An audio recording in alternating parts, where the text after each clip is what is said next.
তো দানব পপায়ের শক্তির সাথে আর টিকতে পারছিল না, এই জন্য রশিটাকে পাথরের সাথে বেঁধে ফেলে। তো পপায় হচ্ছে মেডিসিন মাল, এই জন্য সে পকেটের ভিতর থেকে একটি রসুন বের করে। পপায় রসুনটার গন্ধ শুকতেই তার মশার মতো বডি হাতির মতো হয়ে যায়। তো এইটা দেখে দানবের হাসি মুখ তো মলিন হয়ে যায়। মানে পপায়ের এত শক্তি যে পাহাড় টেনে তার কাছে নিয়ে চলে আসে। কি বলছিস তুই? পপায় দানবকে একটি রশি দিয়ে পেঁচিয়ে ফ্যানের মতো ঘুরাইতেছে। বাপরে, হালাই দানব পপাইকে 1.5 মণ ওজনের একটা ঘুষি মারে। তো পপাই সোজা উড়ে গিয়ে হনুমানের পায়ের কাছে পড়ে। घर में घुस के मारेंगे। बिस्मिल्लाह।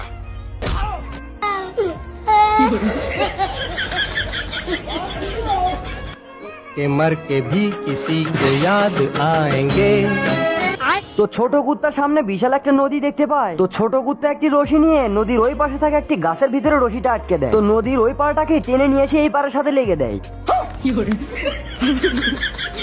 তো ছোট গান চালিয়ে আবারও যাইতেছে, হঠাৎই গরুগুলো খেয়াল করে, আরে এত ছোট গরুর গাড়ি থেকে এত বড় একটা ঢাল কিভাবে হলো, আর গরুগুলোই বা কই গেল। মানে এরা হচ্ছে আদিবাসী আর এরা কুত্তাদেরকে ঘিরে ফেলেছে।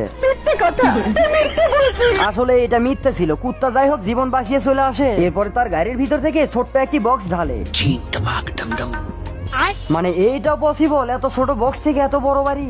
তোর মাথা নষ্ট। যাই হোক, মাথাটা নষ্ট হলে মাথা ঠিক করে নিয়ে এক্সপার্ট বানাবো। কুত্তায় 500 দিন কাটানোর জন্য বাড়ি থেকে জঙ্গলে চলে আসে। কুত্তায় তার বাড়িটাকে সেভ করার জন্য বাউন্ডারি দিতেছিল। তো বাউন্ডারির ভিতরে জঙ্গলের ছোট্ট একটা পুকুরও পড়ে যায়। তো এই পুকুরে আবার একটা গরু পানি খাইতেছিল। তো গরু হঠাৎ খেয়াল করে যে তার সামনে দিয়ে একটা বাউন্ডারি উঠে গেছে।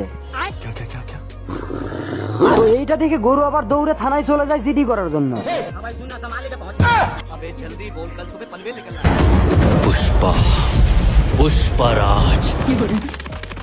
তো পুলিশ দৌড়ে এসে এই পাহাড়ের নিচে কুত্তার ঘর দেখতে পায়। আবার পাহাড়ের কোনায় বড় একটা পাথরও ছিল। তো পুলিশ শত চেষ্টা করেও পাথরটাকে ফেলাতে পারে না। এই জন্য পুলিশ নিচে গিয়ে পাথরের নিচ থেকে পাহাড়টাকেই সরে ফেলে। লে, পুলিশ ভ্যান স্বর্গে চলে গেল।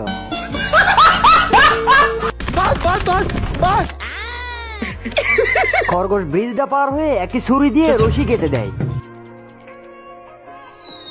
খরগোশ রশিটা কেটে দিয়ে লাফ দিয়ে একটি গাছে উঠে পড়ে। খরগোশ গাছে উঠে কচ্ছপকে দেখতে শুরু করে। তখনই সে হঠাৎ খেয়াল করে, এদিকে খরগোশ আর কচ্ছপের রেস শুরু হতে যাচ্ছে।